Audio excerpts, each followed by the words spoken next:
जय मिथिला अहाँ सबके फेर से स्वागत करै छी मैं अपन नवका वीडियो में। तो आइ चलू अहाँ सबके हम बड़ी बना के देखबै छी अपन मिथिला के प्रसिद्ध चीज। तो एतऽ हम बेसन लऽ लेलहुँ, ओहिमे नून हरदि और जीर दऽ के एकरा फेन लेलहुँ। फेनलाके बाद एकरा पानिमे दऽ कऽ अपना सब चेक करै छियै जे भेल कि नहि भेल।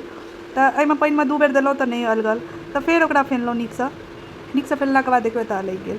और एतऽ हमर तेल गरम भऽ रहल छलै तऽ एहिमे हम सबटा बड़ी खोटि लेलहुँ। तऽ हम केना बड़ी बनबै छी ओ देखा रहल छी, अहाँ सब केना बनबै छी से जरूर बतायब।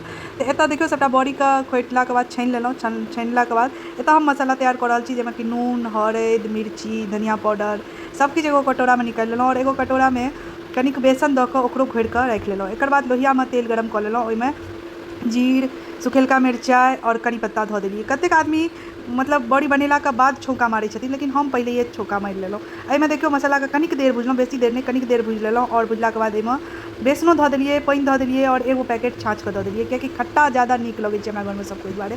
तऽ देखियौ जखन बरकि गेली तऽ एहिमे बड़ी धऽ देलियै, और बड़ी देलाके बाद कनि जहन सिद्ध भऽ गेल बड़ी तहन एहिमे दही देलियै, कियाकि ओहिसँ पहिले यदि दही दऽ देबै या खट्टा किछो आम दऽ देबै तऽ ई ने अथी भऽ जायत, कठुआ जायत बड़ी। तऽ ओहि दुआरे हम लास्टमे दऽ कऽ और एकर बाद देखियौ बड़ी बनिकऽ तैयार भऽ गेल अछि। किनका